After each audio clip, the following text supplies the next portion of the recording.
Assalamualaikum warahmatullahi wabarakatuh.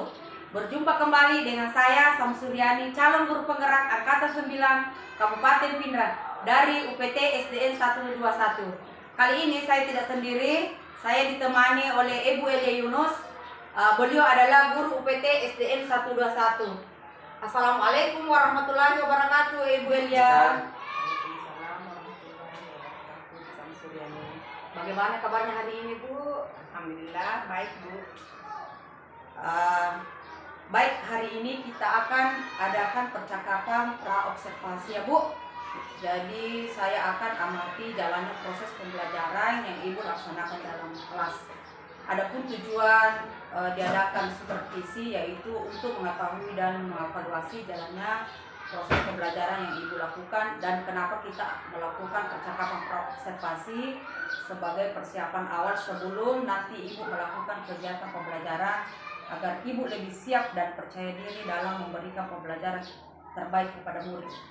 Baik, adapun beberapa pertanyaan yang akan saya tanyakan kepada Ibu. Yang pertama berkaitan dengan tujuan. Kira-kira apa tujuan pembelajaran yang ingin Ibu capai? Berdasarkan rencana pembelajaran yang saya buat, di sini ada dua tujuan pembelajaran yang akan dicapai siswa. Yang pertama, siswa mampu mengidentifikasi bagian-bagian daripada tumbuhan. Kemudian yang kedua, siswa mampu menuliskan fungsi daripada bagian-bagian tumbuhan.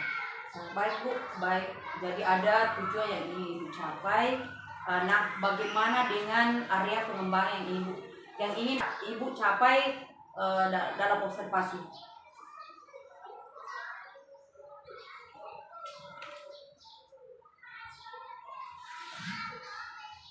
Di sini ada dua area pengembangan yang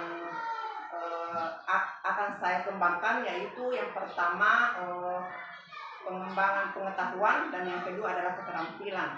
Di sini yang tentang pengetahuan, yaitu siswa mampu menjelaskan fungsi daripada bagian-bagian tumbuhan. Kemudian yang kedua keterampilannya, yaitu siswa mampu mempresentasikan fungsi daripada bagian-bagian tumbuhan. Baik, jadi area pengembangan yang Ibu capai yaitu dari bagian aspek pengetahuan dan keterampilan. Nah, saya ingin mendengar, Bu, bagaimana rancangan pembelajaran yang ingin Ibu terapkan dalam pembelajaran di kelas, mungkin dari segi strategi pembelajarannya, model pembelajarannya, atau dari metode pembelajarannya. Baik, Bu. Untuk strategi, saya di sini menggunakan pembelajaran berdiferensiasi, di mana di sini siswa mampu mengetahui minat dan bakatnya masing-masing. Nah, di sini saya menggunakan metode diskusi. Jadi rencana yang akan Ibu terapkan dalam pembelajaran di dalam kelas menggunakan strategi pembelajaran berdiferensiasi yang diintegrasikan dengan pembelajaran sosial dan emosional menggunakan model pembelajaran problem based planning, Bu, ya. Nah, bagaimana dengan media pembelajaran yang Ibu gunakan dalam kelas? Untuk media pembelajaran yang saya gunakan nantinya, yaitu saya menggunakan media PowerPoint. Nah, kira-kira kapan Ibu akan melaksanakan kegiatan pembelajaran tersebut? Kebetulan saya ada jadwal di hari Selasa jam kedua. Baik, jadi nanti di hari Selasa kelas 4 jam kedua, Ibu, saya akan datang di kelas Ibu. Saya akan melakukan supervisi di kelas. Saya akan melihat dan juga mencatat hal-hal apa saja yang terjadi dalam kelas ya, Bu.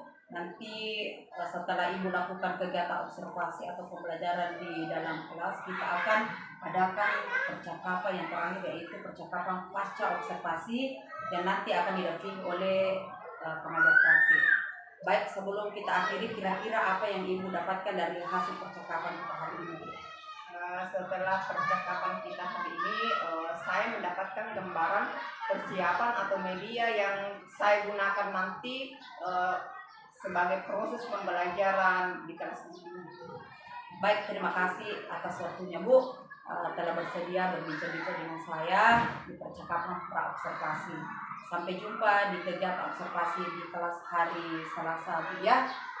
Demikian percakapan kita hari ini. Sampai bertemu di kegiatan observasi kelas dan percakapan pasca observasi. Wassalamualaikum warahmatullahi wabarakatuh. Terima kasih Bu Lia. Sama-sama Bu.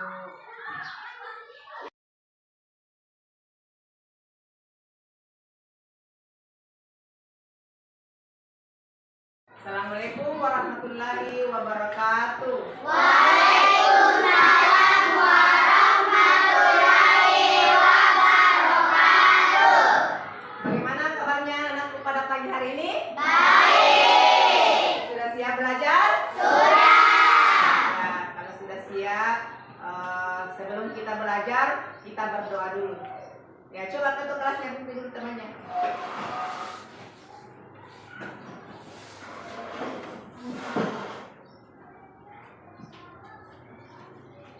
Tangan ke atas mencapai lingkar, tangan ke samping burung yang terbang, tangan ke depan ikan berenang, duduk yang rapi siap berdoa, putar-putar-putar tangan diputar. Gulung-gulung tangan digulung, ulang melingkar di pagar bunda, kanan, kiri, atas, bawah, siap berdoa. Satu jari kanan, satu jari kiri, ku gabung menjadi dua, ku buat jembatan panjang. Dua jari kanan, dua jari kiri, ku gabung menjadi empat, ku buat kamera cikrik. Tiga jari kanan, tiga jari kiri, ku gabung menjadi enam, ku buat telinga kelinci. Empat jari kanan, empat jari kiri, ku gabung menjadi delapan, ku buat menengah tinggi. Lima jari kanan, lima jari kiri, ku gabung menjadi sepuluh, ku siap berdoa. Bismillahirrahmanirrahim. Rabbi sirani ilman warasuqani fahman, ya Allah tambahkanlah ilmuku dan berilah aku pemahaman yang baik. Terimalah doa kami ya Allah, amin. Nah, sekarang dengarkan namanya ya. Yang siapa yang tidak hadir?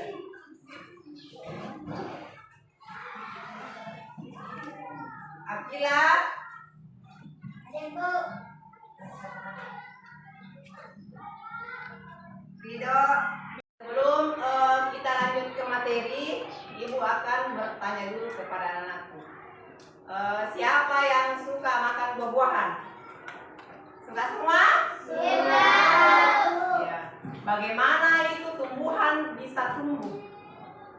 Dengan cara apa? Hah? Dengan cara? Iya, dirawat. Bagaimana caranya kita merawat tumbuhan? Iya, disiram. Apa lagi? Selain daripada disiram? Iya, beri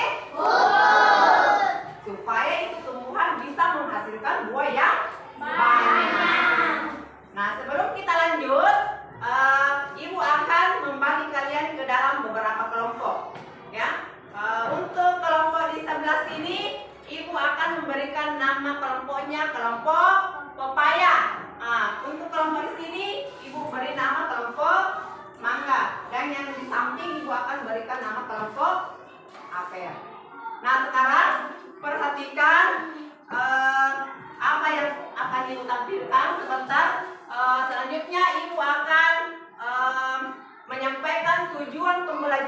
yang akan kita capai, yaitu yang pertama, anak-anakku mampu mengidentifikasi bagian-bagian daripada tumbuhan. Kemudian yang kedua, anak-anakku mampu menuliskan fungsi daripada bagian-bagian tumbuhan. Nah, sekarang perhatikan gambar yang ibu tampilkan.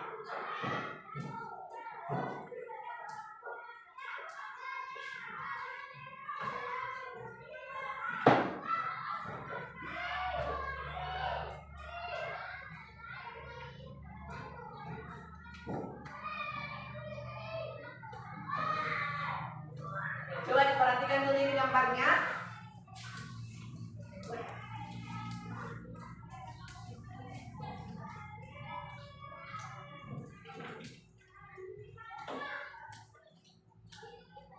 Ya, coba diperhatikan. Kira-kira ya, gambar yang ibu tampilkan itu di atas adalah gambar tumbuhan apa? Pohon mangga.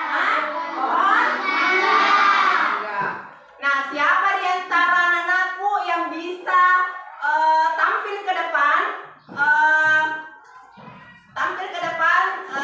untuk menyebutkan fungsi daripada bagian-bagian tumbuhan tersebut?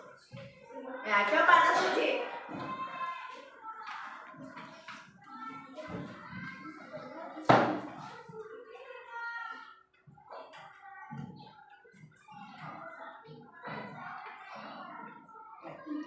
Coba di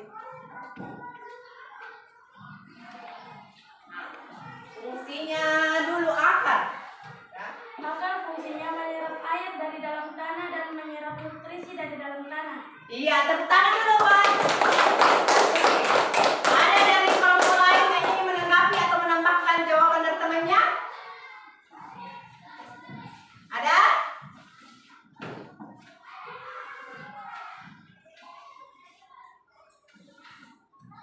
Ya, coba Anak Kosan.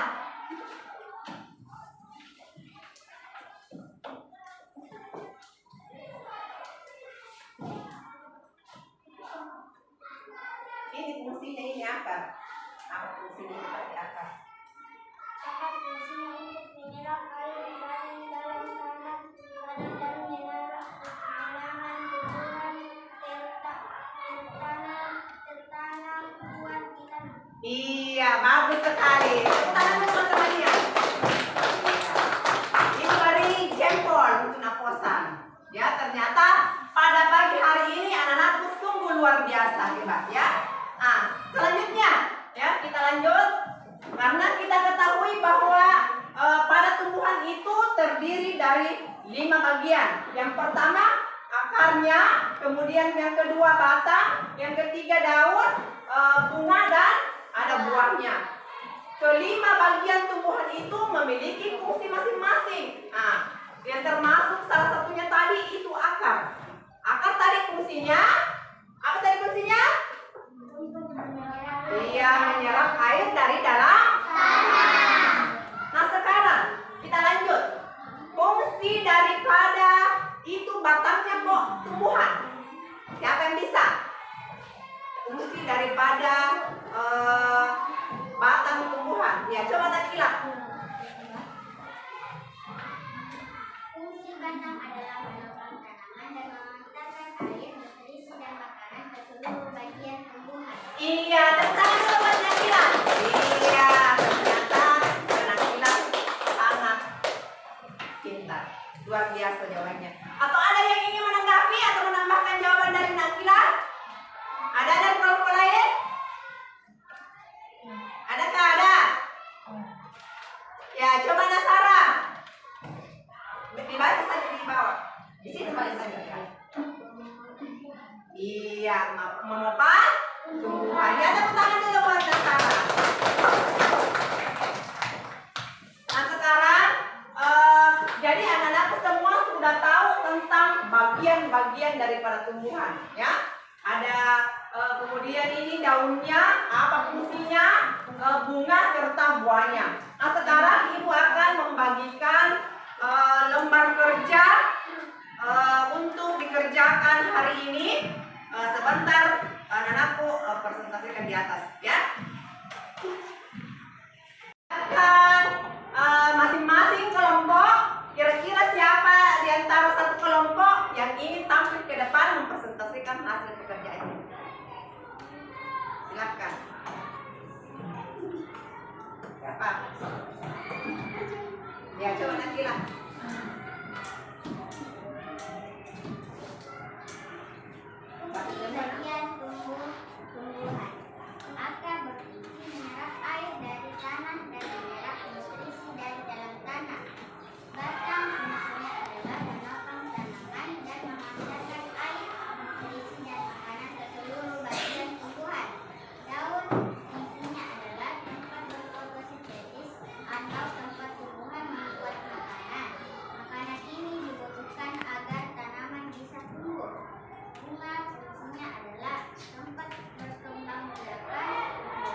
tepuk tangan dulu buat kelompok apa?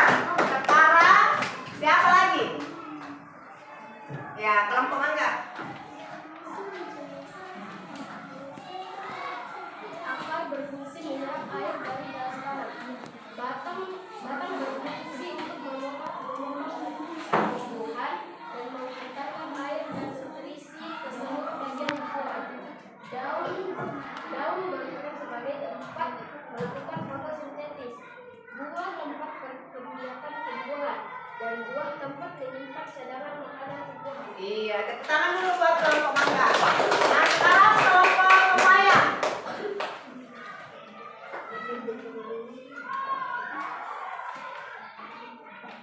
Akar fungsinya untuk menyerap air dari dalam tanah dan menahan tumbuhan bertanah kuat di tanah. Batang fungsinya untuk menyalurkan air dan makanan ke seluruh bagian tumbuhan. Batang juga membuat tumbuhan dapat berdiri kokoh. Daun fungsinya sebagai tempat menghasilkan makanan. Buah fungsinya tempat perkembangbiakan tumbuhan. Bunga yang sudah berkembang biak akan menjadi biji-biji. Inilah yang nanti bisa ditanam kembali. Buah fungsinya tempat menyimpan cadangan makanan dan melindungi biji dalamnya. Iya, tepuk tangan dulu buat kelompok Pepaya. Nah, sekarang kita sudah belajar lebih jauh. Nah, sekarang kira-kira apa manfaat yang dapat kita ambil pada pembelajaran hari ini? Apa manfaatnya dari kegiatan kita hari ini? Pak? Kami bisa memahami tentang bagian-bagian tumbuhan. Iya, bagus sekali. Ya, jadi itu manfaat yang pertama yang harus kita ambil, yaitu apa tadi Suci? Agar kita bisa memahami tentang bagian-bagian tumbuhan. Iya, kita mengetahui fungsi daripada bagian-bagian tumbuhan. Nah, bagaimana perasaan anak-anakku setelah mempelajari tentang bagian-bagian daripada tumbuhan? Iya. Nah, baik. Sebagai tindak lanjut, Ibu akan memberikan tugas menjelaskan dan menuliskan fungsi daripada bagian-bagian tumbuhan sesuai dengan minat dan bakat anak-anakku sekalian. Nah, yang senang menggambar boleh menjelaskan dalam bentuk gambar. Kemudian yang senang membuat video atau TikTok bisa membuat dalam bentuk video. Kemudian yang senang dengan menulis bisa menjelaskan dalam bentuk tulisan. Ya, sampai di sini dulu pembelajaran kita hari ini. Ibu ucapkan terima kasih. Assalamualaikum warahmatullahi wabarakatuh. Waalaikumsalam warahmatullahi wabarakatuh. Sebelum kita pulang, kita berdoa dulu ya. Semoga apa yang kita pelajari pada hari ini bermanfaat untuk kita semua. Doa dimulai.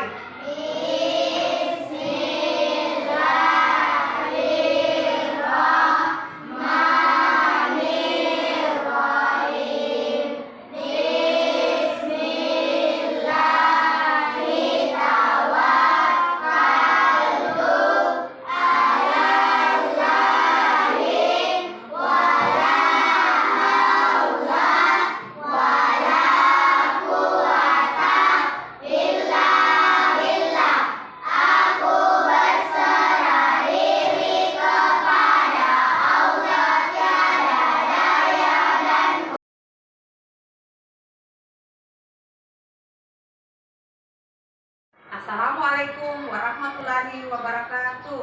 Waalaikumsalam warahmatullahi wabarakatuh. Berjumpa kembali di percakapan pasca observasi dengan saya Samsuryani, calon guru penggerak angkatan 9 Kabupaten Pindrang dari UPT SDN 121.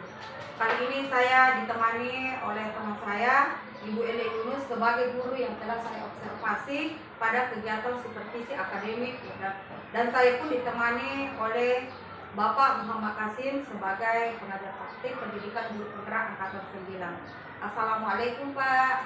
Waalaikumsalam warahmatullahi wabarakatuh. Assalamualaikum Bu Lian. Waalaikumsalam.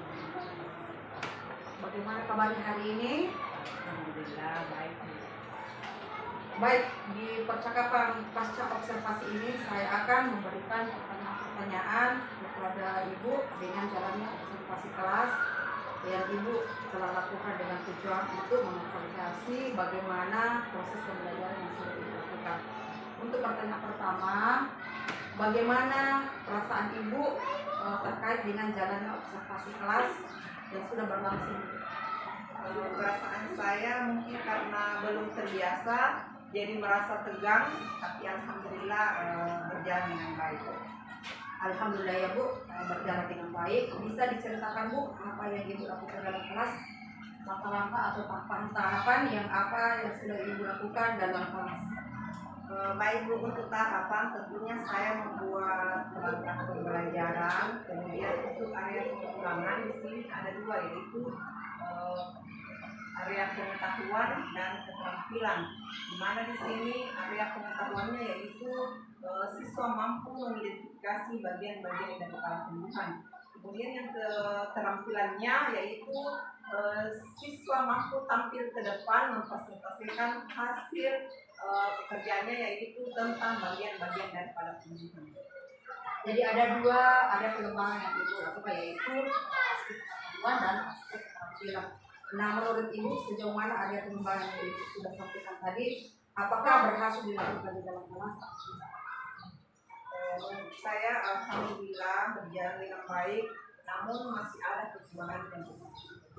Baik, jadi sudah dilakukan dengan baik, namun masih ada kekurangan. Menurut Ibu, apa kekurangan atau kendala-kendala yang Ibu hadapi dalam proses kelas? Kekurangannya atau hambatan yang saya hadapi mungkin dialami oleh semua guru, yaitu seperti masih ada siswa yang kurang aktif dalam proses pembelajaran, seperti dalam pembagian kelompok ada anak-anak yang kurang aktif di dalamnya. Baik, jadi masih ada kendalanya, yaitu masih ada siswa yang kurang aktif dalam berdiskusi ya Bu. Kira-kira mengapa seperti itu? Mungkin dalam pembagian kelompok jumlah siswa terlalu banyak, ya. Jadi ada siswa di situ yang merasa dirinya tidak terlibat sehingga dia tidak bisa fokus dan tidak aktif dalam proses pembelajarannya. Nah, di sini juga tidak sesuai dengan apa yang saya berikan, termasuk di dalam gaya belajarnya seperti visual. Sebelumnya saya tidak membagi, ya. Kalau ini yang termasuk visual, ini yang termasuk kinestetik. Seharusnya saya di situ membagi kelompoknya masing-masing sesuai dengan minat dan bakatnya. Baik Bu, jadi rencana Ibu ke depannya seperti ini menyesuaikan dengan gaya belajarnya, yaitu gaya belajar kinestetik, visual, dan auditori. Baik, kira-kira kapan Ibu akan melakukan perubahan dari rencana yang Ibu sampaikan? Mungkin dalam waktu dekat ini. Karena ini baru awal pembelajaran semester kan, mungkin ke depan Ibu sudah bisa terapkan ya Bu. Baik Bu, terima kasih banyak atas jawabannya Bu. Mudah-mudahan apa yang Ibu rencanakan secepatnya bisa terrealisasi Bu. Baik, selanjutnya saya akan berikan kesempatan kepada Bapak atau terima kasih sebagai pengajar praktik untuk memberikan kembali atau tanggapan terkait jalannya kegiatan observasi dan kegiatan observasi kelas. Silakan Pak. Ya, terima kasih Ibu Mulyani calon guru penggerak sebagai coach atau yang di alhamdulillah setelah kita melakukan kegiatan pra observasi kemudian kita masuk di kegiatan observasi kelas dan juga berjalan dengan lancar, dan hari ini ya kita melakukan diskusi kaitannya dengan kegiatan pasca observasi. Itu kita mendiskusikan apa yang akan kita bahas terkait dengan pembelajaran yang sudah dilakukan di kelas. Alhamdulillah sudah berjalan dengan lancar hari ini. Bahwa sebetulnya memang tujuan kenapa kemudian ada pasca observasi itu adalah bagaimana kita merefleksikan apa yang kita sudah lakukan di kegiatan atau kegiatan pembelajaran di dalam kelas. Ya. Nah, alhamdulillah tadi sudah berjalan sesuai dengan alur. Ya. Kalau di coaching itu kan ada alur kita, sudah mencoba untuk mengidentifikasi mulai dari tujuan kenapa kemudian kita hidup bersama di sini, kemudian mengidentifikasi lalu kemudian kita mencoba untuk membuat komitmen kira-kira kapan kita akan melakukan dan itu sudah berjalan. Ya. Kalau tadi kan sudah diidentifikasi apa masalahnya di pembelajaran, ternyata adalah masih ada beberapa siswa yang agak kurang aktif, ya, dan sudah ditemukan tadi masalahnya itu karena ada kelompok yang terlalu banyak anggota kelompoknya sehingga ada beberapa yang kurang fokus ya. Dan alhamdulillah kita sudah menemukan dan itu ditemukan sendiri solusinya oleh psikologi. Alhamdulillah sebetulnya perbedaan antara coaching dan mentor ataupun konseling. Saya secara pribadi sebagai pengajar praktik mengucapkan apresiasi yang besar-besarnya dalam melakukan kegiatan pasca observasi di kelas telah dilakukan dengan baik. Sehingga kita dengan selalu mendorong diri kita untuk menambah pengetahuan kita, dorong kemampuan kompetensi kita untuk bisa lebih baik untuk tentunya dampaknya untuk kita. Saya kira itu dari saya. Terima kasih banyak. Assalamualaikum warahmatullahi wabarakatuh. Waalaikumsalam warahmatullahi wabarakatuh. Baik Pak, terima kasih banyak atas info baliknya atau tanggapannya pada pasca observasi, kegiatan pasca observasi ini.